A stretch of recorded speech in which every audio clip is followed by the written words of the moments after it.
I am Dana Mitchell, 27 years old, sitting in my late Uncle Robert's while reading, surrounded by vultures disguised as family. The mahogany table gleams under chandelier light while my relatives lean forward, eyes glinting with greed. Despite everything, I had hope. Uncle Robert always said I was special. Then Mr. Peterson announced my inheritance, $10. 10. The room erupted in laughter. Cousin Jason slapped his knee. Aunt Margaret smirked. I wanted to disappear. Before I continue this story, let me know where you are watching from and hit subscribe if you want more stories about family betrayal turned sweet justice. Growing up in the Mitchell family meant knowing your place in the hierarchy of wealth. My place was always at the bottom, not because I was poorer by normal standards, but because I chose a different path than what was expected of the Mitchell legacy. Uncle Robert was the exception.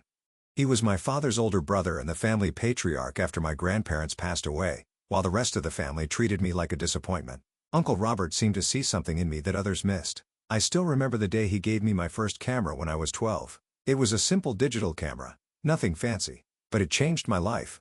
"Dana," he had said, his blue eyes twinkling beneath bushy white eyebrows, "some people see the world in dollars and cents.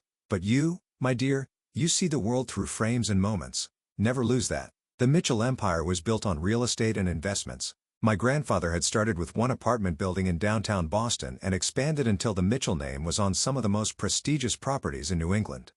Uncle Robert had doubled the family fortune through smart investments and business diversification. The family expected all Mitchell children to study business or finance and join the company. I studied photography instead. My decision created a rift that never healed. My parents tried to be supportive, but I could see the disappointment in their eyes. They had passed away in a car accident 5 years ago, leaving me even more isolated from the family. Only Uncle Robert maintained contact, occasionally inviting me to his penthouse where he would ask about my latest projects while the rest of the family discussed business over expensive wine. Aunt Margaret, Uncle Robert's sister, was particularly vocal about my career choice. "Photography is a hobby, Dana, not a profession," she would say with a dismissive wave of her bejeweled hand. Her children, Heather and Jason, had followed the proper Mitchell path. Heather was a financial analyst, and Jason worked directly under Uncle Robert in the family business. Lawrence Davenport was Uncle Robert's business partner and closest friend. He wasn't family, but he might as well have been for all the influence he wielded. He regarded me with the same mixture of pity and contempt as the rest of them. Through it all, Uncle Robert remained my ally, though a distant one. He never financially supported my photography career, which was something I was actually proud of. I wanted to make it on my own merits, but he would call occasionally to check in, and sometimes I would spot him at gallery showings where my work was featured, though he would disappear before I could approach him. Our last conversation happened just 3 weeks before his death. It was strange. He had called me late on a Tuesday evening. "Dana, my dear, how are you?" His voice had sounded tired. "I am okay, Uncle Robert, working on a new series about urban isolation. How are you feeling?" I had heard from Heather that he had been ill. "Oh, this old body is just reminding me of its age," he had chuckled. "I wanted to tell you that I saw your exhibition at the Hamilton Gallery last month. Your work has matured beautifully." I was shocked. "You were there? Why didn't you say hello?" There was a pause. "I prefer to observe sometimes. Dana, I want you to know that I am proud of you. You followed your passion despite the pressure. That takes courage." "Thank you, Uncle Robert. That means a lot coming from you." Another pause. "I have always believed that true wealth is not what you own, but who you are. Remember that, won't you?" At the time, I thought he was just being philosophical. Now, I wonder if he was trying to tell me something. The call about his death came on a rainy Thursday morning. Uncle Robert had passed away in his sleep at 72. The call about the will reading came a week later. I almost didn't go. What was the point? I knew Uncle Robert cared for me, but I had no expectations of an inheritance. Besides, I didn't want to deal with the family's judgment. My one-bedroom apartment with its converted closet darkroom was a far cry from the Mitchell standard of living, but something pulled me there. Maybe it was a need for closure. Maybe it was the faint hope that Uncle Robert would have left me some small token of affection. A book, perhaps, or one of his landscape photographs that I had always admired. I never expected what actually happened. The law firm of Peterson, Goldstein and Walsh occupied the top 3 floors of a gleaming skyscraper in downtown Boston.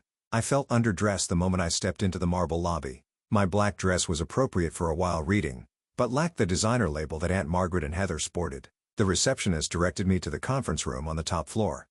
When I entered, the family was already there, clustered in groups, speaking in hushed tones. Aunt Margaret sat at the head of the table, naturally assuming the position of authority now that Uncle Robert was gone. Her silver hair was perfectly coiffed, and her navy suit probably cost more than my rent. Jason and Heather stood by the floor-to-ceiling windows, admiring the view of Boston Harbor. Lawrence Davenport was engaged in conversation with a man I didn't recognize but assumed was another business associate. No one acknowledged my arrival except for Heather, who gave me a small, tight smile before returning to her conversation with Jason. I took a seat at the far end of the table and tried to make myself invisible. At precisely 10 o'clock, Mr. Peterson entered the room. He was a tall, thin man with round glasses and a solemn expression that seemed permanently etched onto his face. He carried a leather portfolio and was accompanied by a younger associate who wheeled in a cart with what I assumed were documents related to Uncle Robert's estate. "Good morning, everyone," Mr. Peterson said, taking his position at the head of the table opposite Aunt Margaret. "We are gathered here today to discuss the last will and testament of Robert James Mitchell. Before we begin, I would like to express my condolences to the family. Mr. Mitchell was not only a valued client, but a friend." There were appropriate murmurs of acknowledgement around the table. "Now, let us proceed." Mr. Peterson opened his portfolio and adjusted his glasses. "The will is quite straightforward. Mr. Mitchell was very specific about his wishes." The distribution began. Aunt Margaret received the summer house in Cape Cod, which surprised no one. She had always loved that house and had spent every summer there since they were children. The smugness on her face made it clear she had expected this. Jason received Uncle Robert's collection of vintage cars, a collection worth millions. His face lit up with genuine pleasure. He had always admired those cars. Heather was given the art collection, which included works by several renowned contemporary artists. She clasped her hands together in delight. Lawrence Davenport received a significant portion of shares in the Mitchell Group, along with a personal letter that Mr.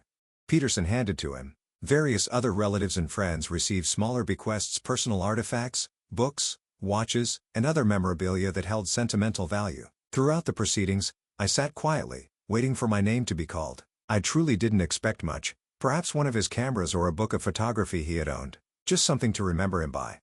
Finally, Mr. Peterson cleared his throat and looked in my direction. "To my niece Dana Mitchell I leave the sum of $10. The room went silent for a moment and then someone snickered. The snicker turned into a chuckle, which spread around the table until most of my relatives were laughing openly. $10, Jason exclaimed, not bothering to hide his amusement. "What are you going to do with that fortune, Dana? Buy yourself a fancy coffee?" Heather at least had the decency to look embarrassed, though I caught the slight twitch of her lips as she suppressed her own laughter. And Margaret didn't laugh. She simply looked at me with a mixture of pity and vindication. "Well, Dana, perhaps this will help you understand the value of practical career choices." The humiliation burned through me like acid. $10.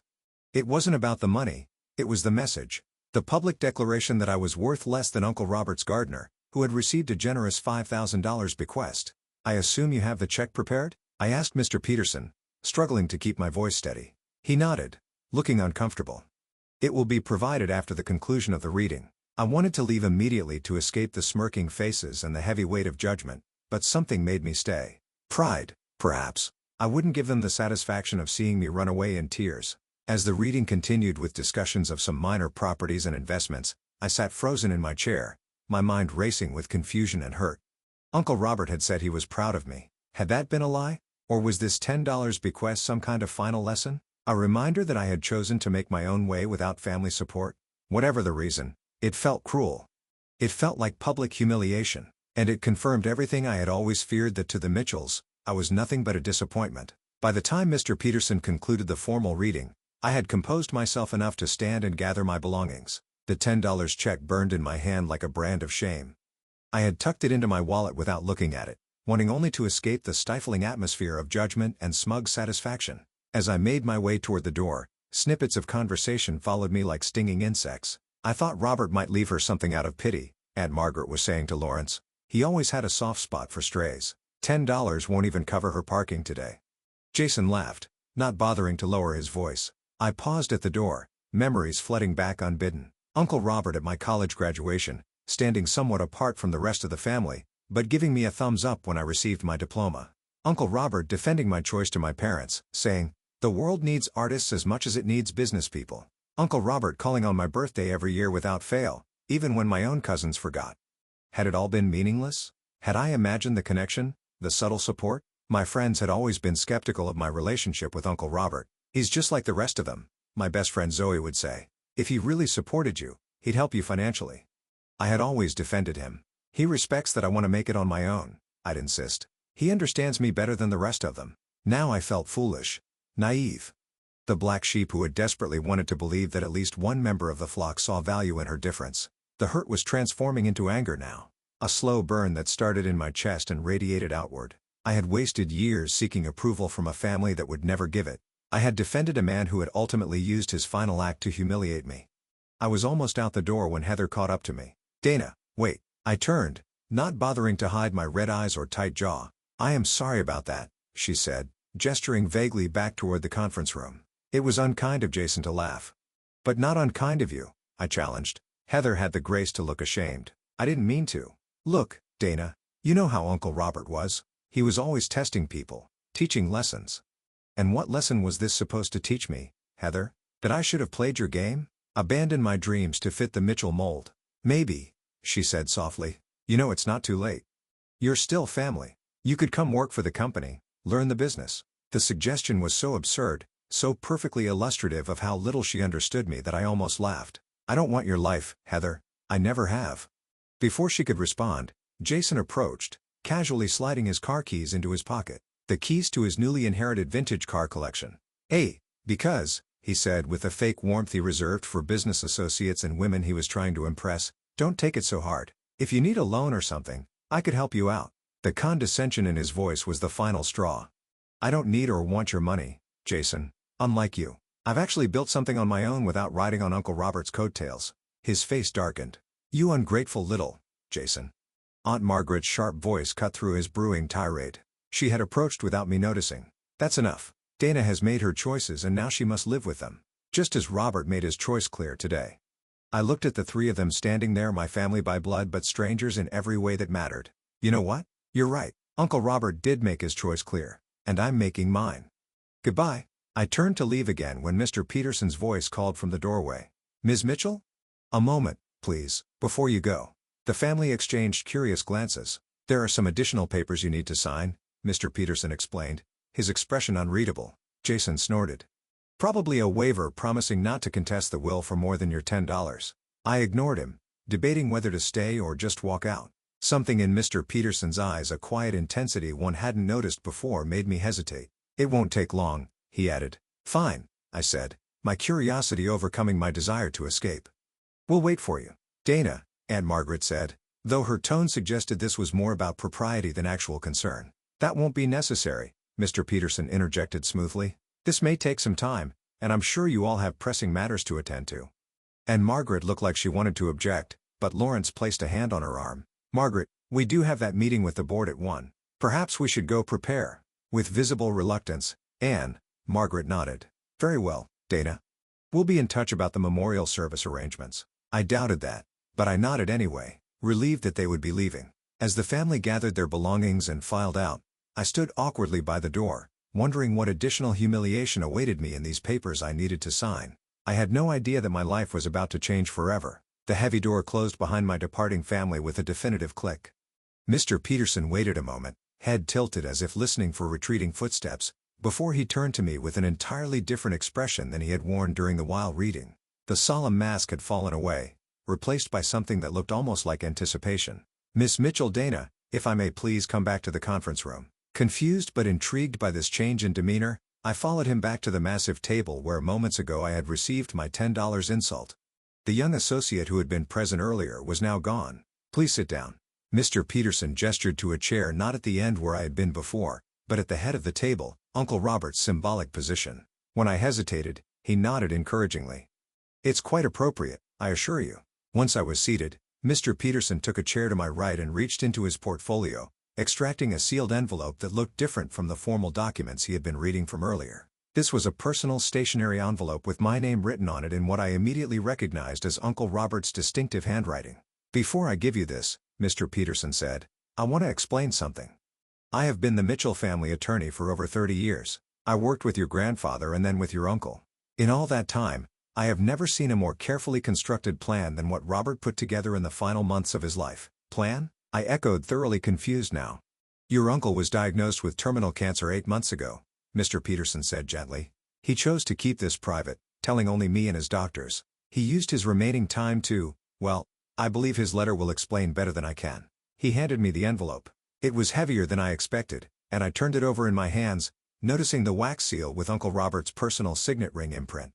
Should I? I gestured to the seal. Please, Mr. Peterson nodded. And take your time.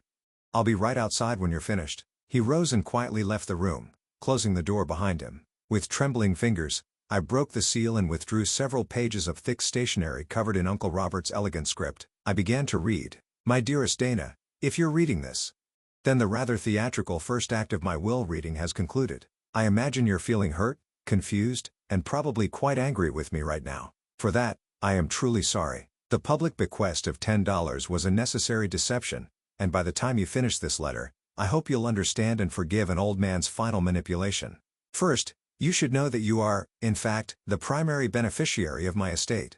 The public bequests your family received today represent less than 20% of my total assets. The remaining 80%, approximately $340 million along with my personal properties, my majority stake in the Mitchell Group, and various other holdings are now yours. But money without purpose is a prison, Dana. I've watched it trap and transform members of our family for generations. I've seen how it warps relationships, priorities, and even one's sense of self. The Mitchells have a particularly virulent case of what I call wealth sickness, the belief that net worth and personal worth are identical. You were the only one who escaped this fate. You chose passion over prestige, purpose over prosperity. I have watched your journey with immense pride, even when I didn't show it publicly. Your photography is exceptional not just technically, but because it reveals a soul behind the lens who sees the world with compassion and clarity. Now, you might be wondering, if I am so proud of you, why the charade today? Why let you believe, even for a short time, that I had dismissed you with a token bequest? The answer is twofold. First, I needed to protect you.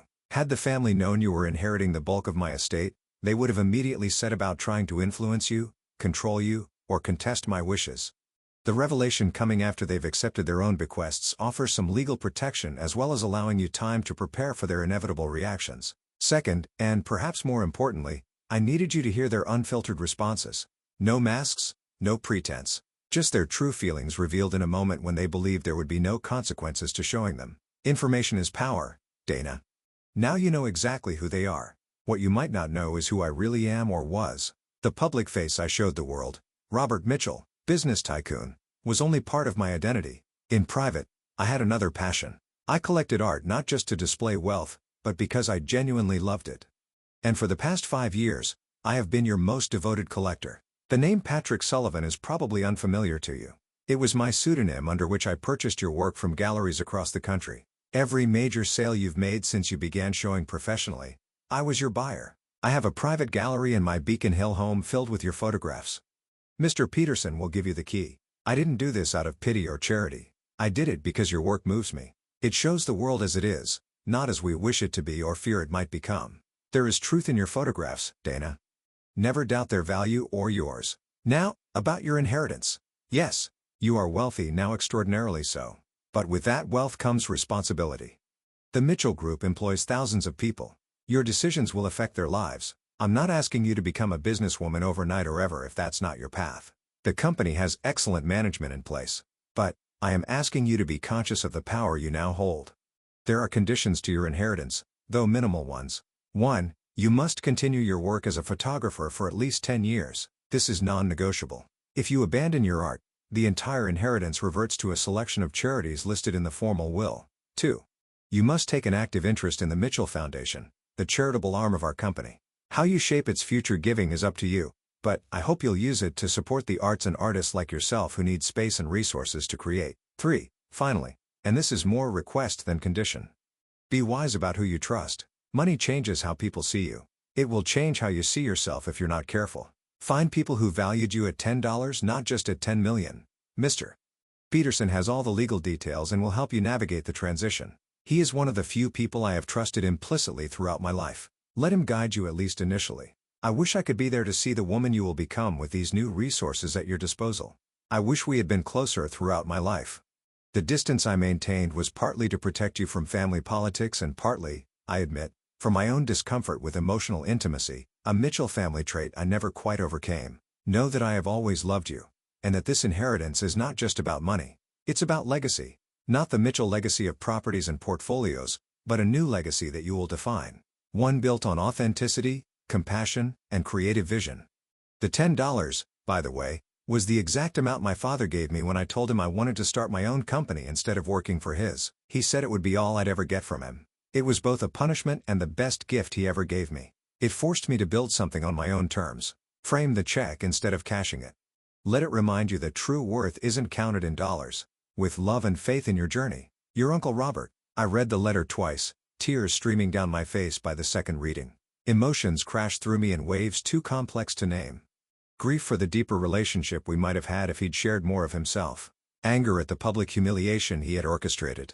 Even understanding his reasons. Relief that my instincts about him hadn't been wrong after all. And overwhelming shock at the magnitude of what he had left me.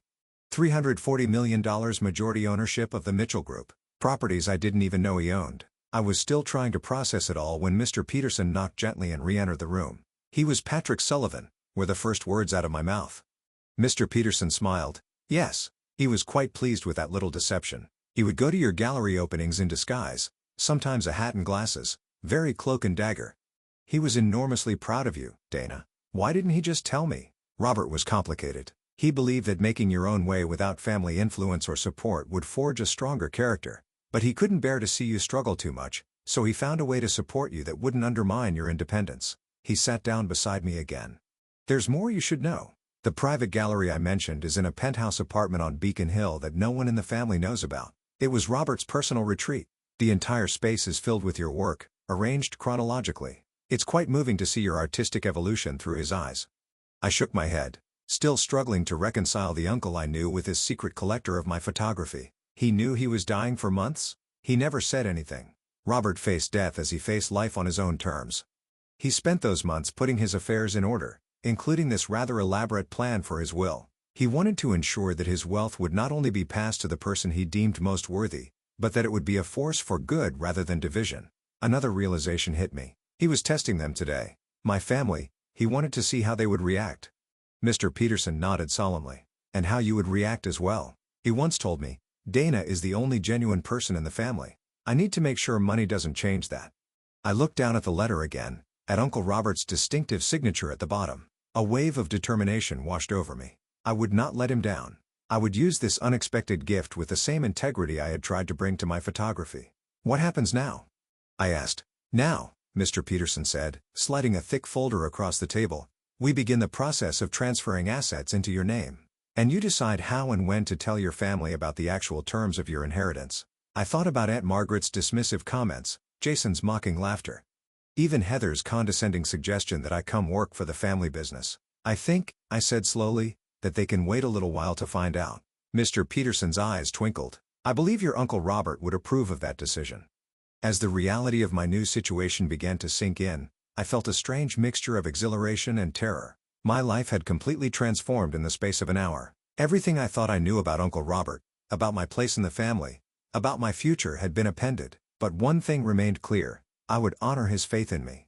Not just by meeting the conditions of the inheritance, but by remaining true to myself in the face of extraordinary change. The $10 check was still in my wallet. Mr. Peterson was right, I would frame it rather than cash it. A reminder that sometimes what looks like rejection is actually the beginning of something far more valuable than money. Truth. The week following the will reading passed in a blur of meetings, paperwork, and revelations. Mr. Peterson introduced me to a team of financial advisors, attorneys, and management consultants who would help me navigate my new position as the majority shareholder of the Mitchell Group and beneficiary of Uncle Robert's vast personal fortune, Patricia Reynolds. The financial advisor Mr. Peterson had personally selected was a no-nonsense woman in her 50s who had a gift for explaining complex financial concepts in accessible terms. Your uncle's estate is more diverse than most, she explained during our first meeting in her downtown office.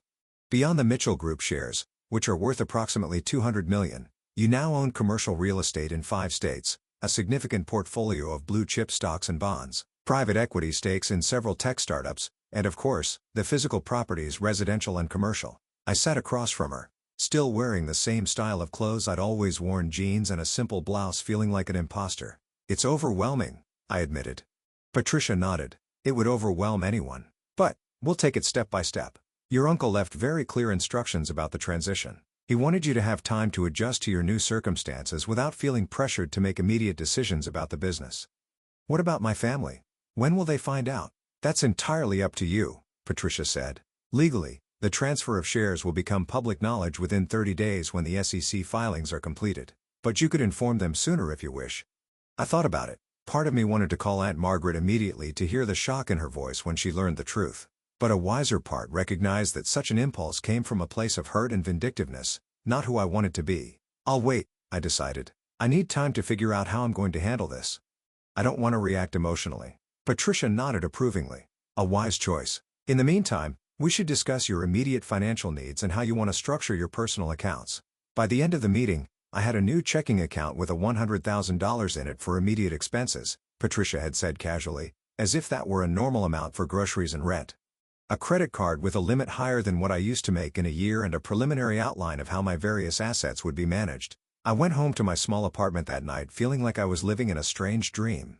Nothing had physically changed: the same worn furniture, the makeshift dark room, the stack of photography magazines on the coffee table, but everything felt different.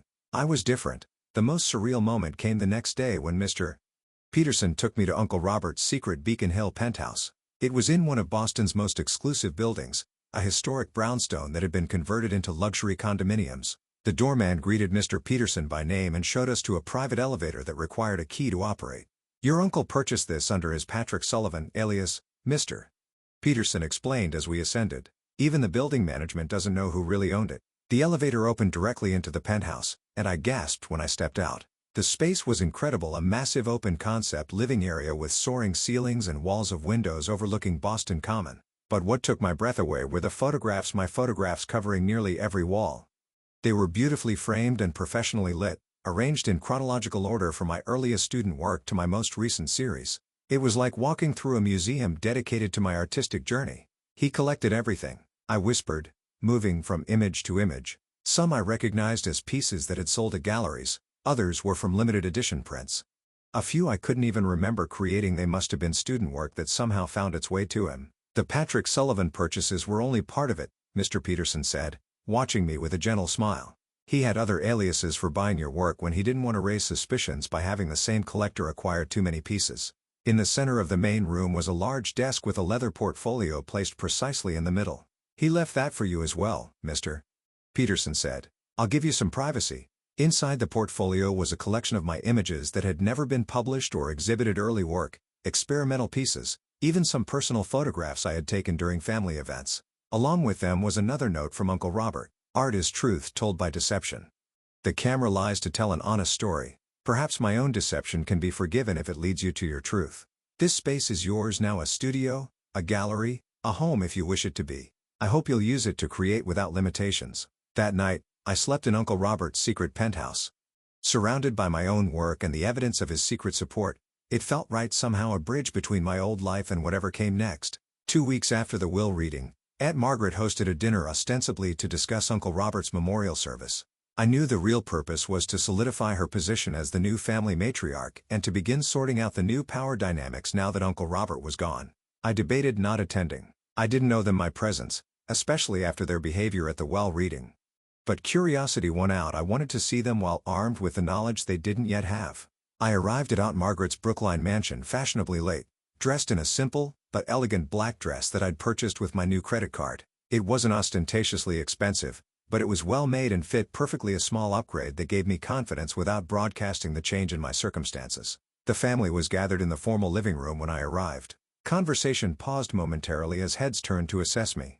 I saw the subtle evaluations in their eyes, my clothes, my hair, my demeanor, all being silently judged and categorized. "Dana," Aunt Margaret said with practiced warmth, "how nice of you to join us. We were just discussing the memorial service arrangements." "Sorry, I'm late," I said, accepting the glass of wine a server offered me. "I had a meeting that ran long."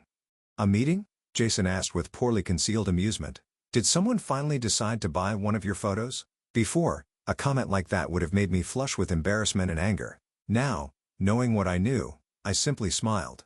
"Something like that." My calm response seemed to unsettle him more than any retort would have. He frowned slightly, trying to read the change in me. Dinner was served in the formal dining room. With Aunt Margaret taking the head of the table, the position that had been Uncle Robert's, I noted the symbolism without comment. Let her enjoy the illusion of succession for now. Throughout the meal, I observed my family with new eyes. The petty power plays, the subtle competitions, the performance of wealth and sophistication, it all seemed so transparent now. They were playing a game whose rules I had finally learned, just as I had decided not to play anymore. "Dana, you're quiet tonight," Lawrence Davenport commented midway through the main course. "Usually by now you'd be telling us about some artistic project or other." I took a sip of wine. "I'm working through some changes in my professional direction," I said truthfully. "It's taking a lot of my focus right now." Changes. Heather perked up. "Are you finally considering my suggestion about joining the company? I'm sure we could find a position in marketing or communications that would suit your creative inclinations." The condescension in her tone was exactly what I had come to expect, but now it almost amused me rather than wounding me. "No, nothing like that," I said. "But thank you for the concern." "Well, whatever it is, I hope it's more practical than chasing gallery showings," Aunt Margaret said. "Robert's passing should be a reminder to all of us about the importance of security and family legacy." I raised my glass slightly. "To family legacy," I said, "and to Uncle Robert, who understood its true meaning better than anyone."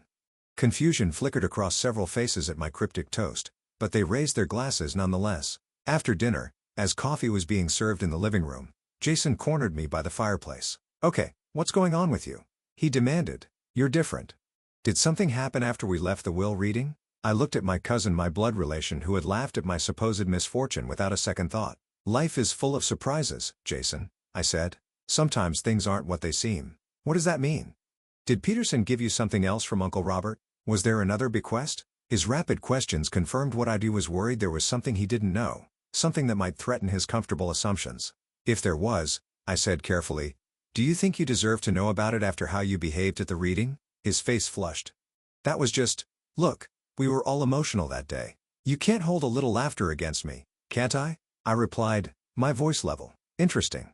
I'll remember that perspective."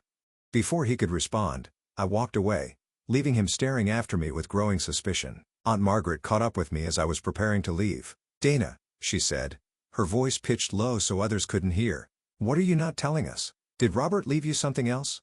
The directness of her question surprised me. Unlike Jason, Aunt Margaret had always been more calculating. "Why would you think that?" I asked. "Because you're different tonight."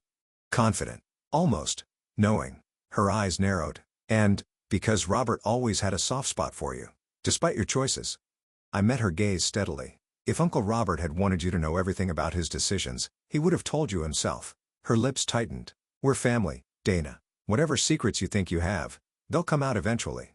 It would be better for everyone if you were transparent now." "Transparency," I repeated. "That's an interesting value coming from you, Aunt Margaret. Tell me, have you always been transparent with the family? With Uncle Robert?" A flash of something unexpected crossed her face, uncertainty, perhaps even fear. It was gone quickly, replaced by her usual composed expression, but I had seen it. There was something there. Some history I didn't yet understand. "Think carefully about your next moves, Dana," she said finally. "The Mitchell name carries responsibilities and expectations." "I couldn't agree more," I replied, gathering my coat. "Uncle Robert taught me that, in his own way." As I left the mansion and stepped into the cool evening air, I felt a strange mixture of power and responsibility settling over me. I had information they didn't, resources they couldn't imagine, and a new perspective on the family dynamics that had shaped so much of my life. For the first time, I was the one with the advantage. The question now was how I would use it. 6 months after the reading, my life had transformed in ways I could never have imagined. The SEC filings had become public, and with them, the news that I was now the majority shareholder of the Mitchell Group. The family's reaction had been exactly as expected: shock, outrage, and then rapid attempts to realign themselves with me. Aunt Margaret had been the first to call, her voice strained with forced pleasantness. "Dana, darling, we need to talk. There seems to have been some confusion about Robert's intentions." "No confusion, Aunt Margaret," I had replied calmly. His intentions were perfectly clear. After the initial wave of family drama had subsided, or at least gone underground, I had begun implementing the vision that had been forming since I first read Uncle Robert's letter. The first major project was the creation of the Dana Mitchell Gallery, a space dedicated to showcasing emerging photographers who, like me, had talent but lacked connections and resources. I purchased a former warehouse in Boston's SoHo Arts District and worked with architects to transform it into a state-of-the-art exhibition space with studios available for artists and residents. Patricia had initially raised her eyebrows at the investment. "You understand this is unlikely to be profitable, at least in the conventional sense." "Profitability isn't the point," I explained. "This is about creating opportunities one wish I'd had." Besides, Uncle Robert's letter specifically mentioned using the Mitchell Foundation to support the arts. The Mitchell Foundation had indeed become my primary focus. Previously, it had made safe, tax-advantageous donations to established museums and cultural institutions. I restructured it to focus on arts education in underserved communities, scholarships for young artists, and direct support for working photographers struggling to sustain their practice. My personal life had evolved as well. I moved into Uncle Robert's Beacon Hill penthouse, converting part of it into a working studio while maintaining the gallery space showcasing my work. It became my sanctuary, a place where I could create without financial pressure while still remembering my journey and Uncle Robert's secret support. I continued my photography with a renewed sense of purpose. My latest series explored wealth and identity themes that had become personally relevant in ways I never expected. Ironically, now that I didn't need to sell my work to survive, galleries were even more interested in showing it. I donated all proceeds from sales to the foundation. Not everything was smooth sailing.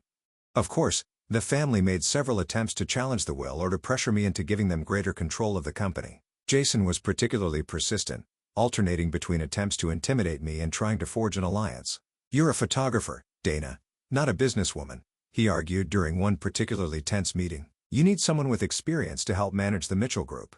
I've been working there for years, I know the operation inside and out." "And yet, Uncle Robert chose me," I replied. Perhaps he saw something in my perspective that he found valuable. "Besides, I'm not managing day-to-day operations. That's what the executive team is for. My role is governance and vision." What I didn't tell him was that I had been studying business, intensively working with tutors, taking courses, reading everything I could about corporate governance and responsible investing.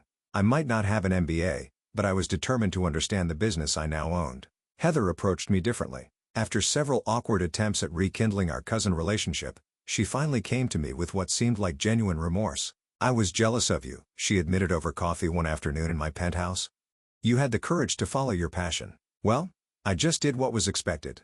"You could still change directions," I suggested. "It's not too late." She shook her head. "I wouldn't even know where to start. I've been a Mitchell for so long, I'm not sure who I am without that identity." Her vulnerability surprised me, and over the following months, we began rebuilding a relationship not as Mitchell heirs, but as two women trying to define themselves beyond family expectations. Aunt Margaret remained the most difficult family member to navigate. Her attempts to maintain control of family matters continued, though more subtly now that she understood my position.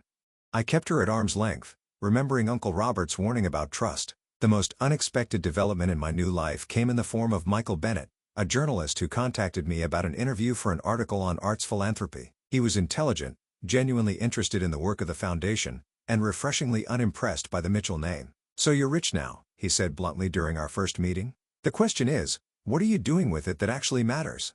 His directness was challenging and exactly what I needed, a perspective untainted by family history or social climbing. We began dating 3 months after that interview, and I faced the complicated question of how much to share about my wealth and when. I opted for transparency relatively early, inviting him to the penthouse for dinner instead of meeting at restaurants as we had been. "Wow," he said, taking in the space and the photographs. "This is not what I expected." "Does it change things?" I asked, suddenly vulnerable. He considered the question seriously. "It changes my understanding of your context," he said finally, "but not how I feel about you." Over time, I came to believe him. Michael treated my wealth as an incidental fact about me, neither the most interesting thing nor something to be ignored. His career was important to him, and he made it clear he had no interest in living off my money. "I like paying for my own stuff," he said simply. "Independence matters to me. I imagine you understand that better than most rich people." I did understand. It was what had driven me to build my photography career without family help, what had earned Uncle Robert's respect, and what continued to guide my decisions despite my changed circumstances. As the 1-year anniversary of Uncle Robert's death approached, I made a discovery that connected me even more deeply to his memory. While going through some old storage boxes in the penthouse, I found a collection of photographs not mine, but his.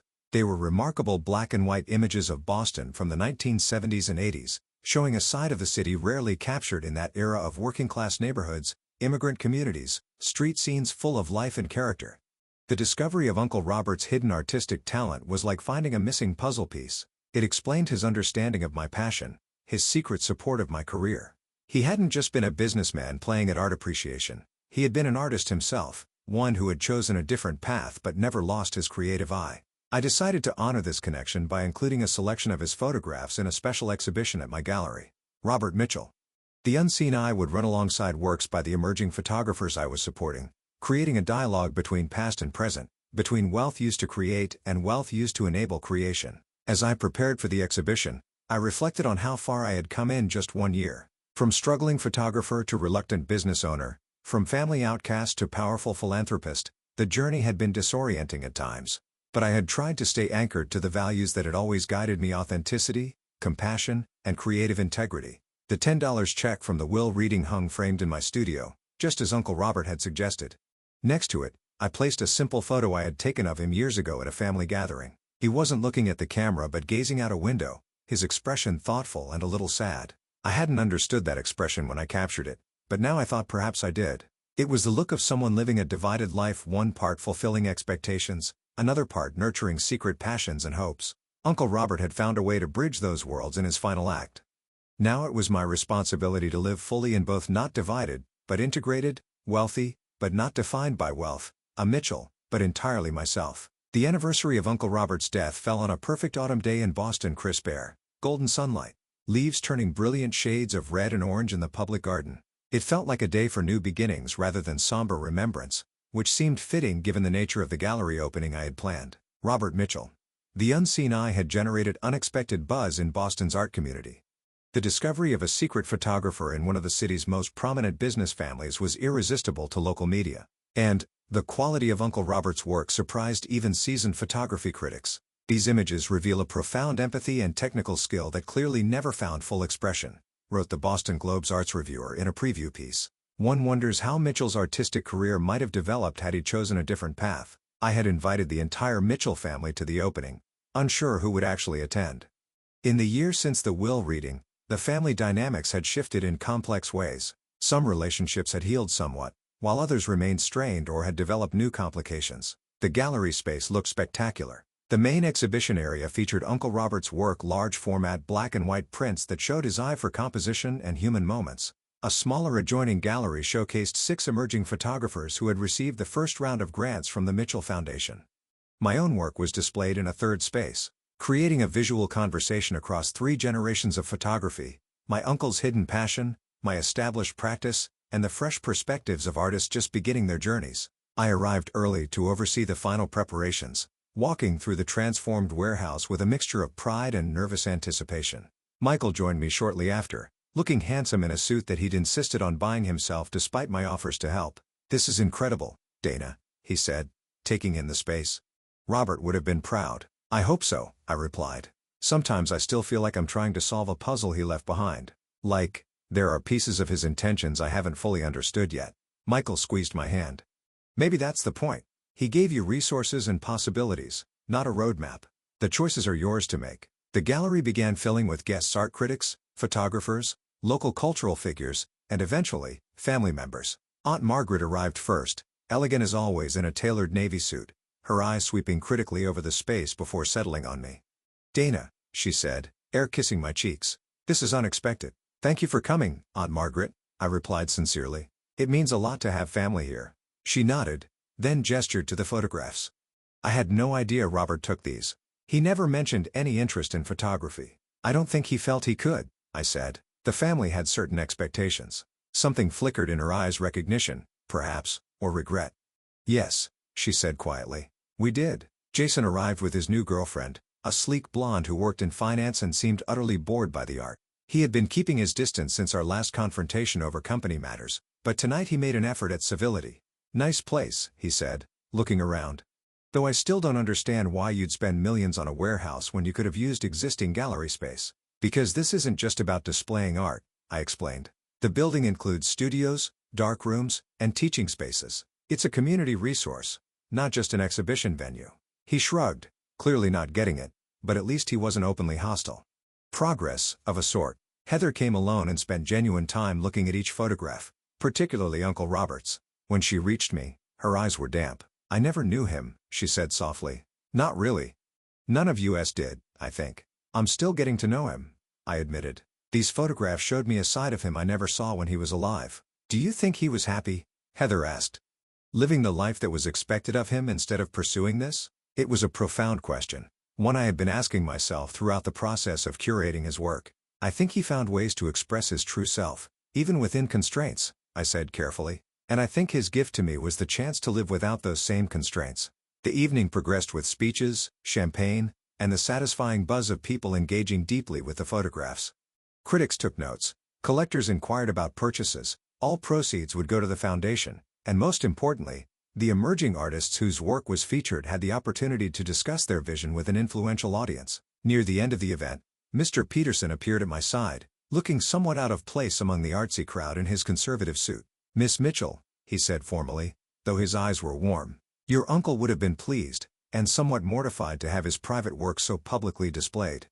I laughed. "I know. But I think he would have understood why it mattered to share it." Indeed, Mr. Peterson glanced around to ensure we weren't overheard, then lowered his voice. "I have something for you. Robert asked me to deliver it on the anniversary of his passing." He handed me a small envelope similar to the one I had received at the will reading.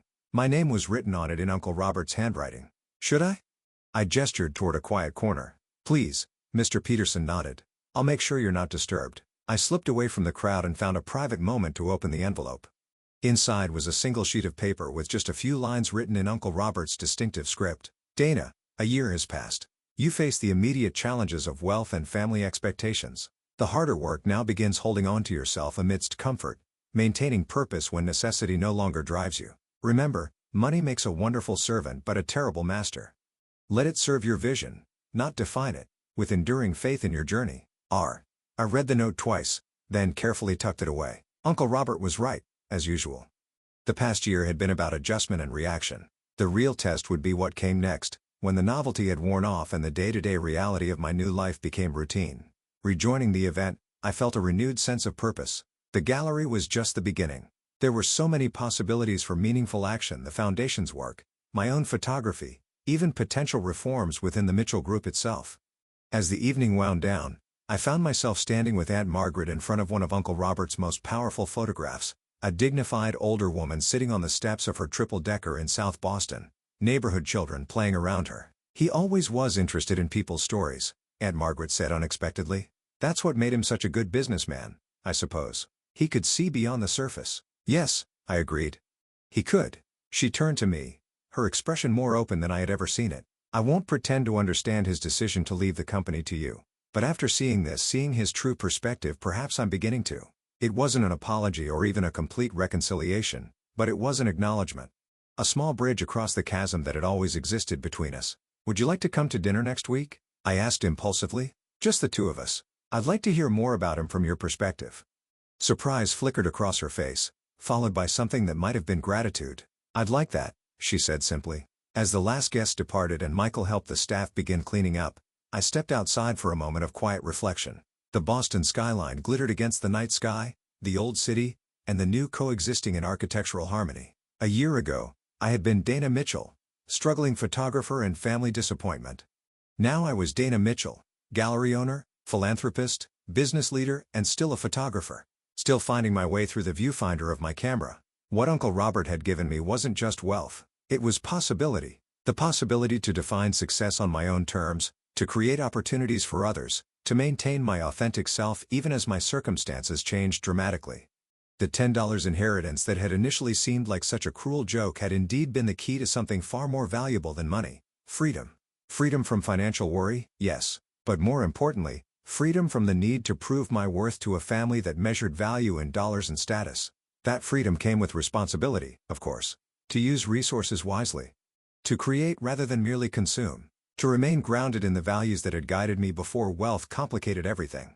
As I looked out over the city, I felt both the weight and the lift of that responsibility. There would be challenges ahead: family tensions, business decisions, the ongoing navigation of new relationships. But for the first time since Uncle Robert's death, I felt fully capable of meeting those challenges not just as his heir, but as myself. I thought about what Uncle Robert had written in his final note: money as servant, not master. Vision as the driving force, not comfort or status. In the end, perhaps that was his greatest legacy: not the millions he left me, but the example he set of a life lived authentically even within constraints. He had found ways to pursue his passion for photography quietly, without fanfare. He had used his wealth to support art he believed in, including mine. He had maintained his own perspective in a family that valued conformity. I returned to the gallery where Michael was waiting. Tomorrow would bring new challenges and opportunities. But tonight, surrounded by 3 generations of photographic vision: Uncle Robert's, mine, and the emerging artists we were supporting, I felt a profound sense of continuity and purpose. The true inheritance wasn't in the bank accounts or property deeds. It was in the perspective that allowed me to see beyond surface value to deeper meaning. It was in the courage to follow my own path. It was in the understanding that wealth was a tool, not an identity. What would you do if you suddenly inherited millions? Would you stay true to yourself, or would the money change you? I would love to hear your thoughts in the comments below. If this story resonated with you, please give it a like and subscribe for more stories about finding authenticity in challenging circumstances. And if you know someone who might need this reminder about what truly matters, share this video with them. Thank you for joining me on this journey, and remember, your worth isn't counted in dollars. #SEO YouTube description.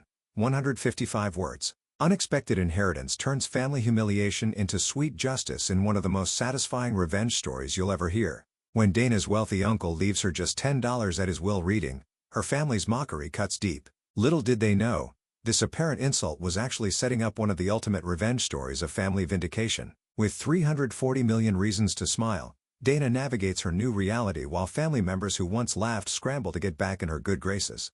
This tale combines elements of classic revenge stories with profound lessons about authenticity and true worth. Unlike typical revenge stories that end in bitterness, Dana's journey reveals how success and integrity make the best revenge. Perfect for fans of karma, comeuppance, and family drama. If you enjoy satisfying revenge stories where kindness ultimately prevails, this emotional roller coaster will leave you cheering for the underdog who gets the last laugh.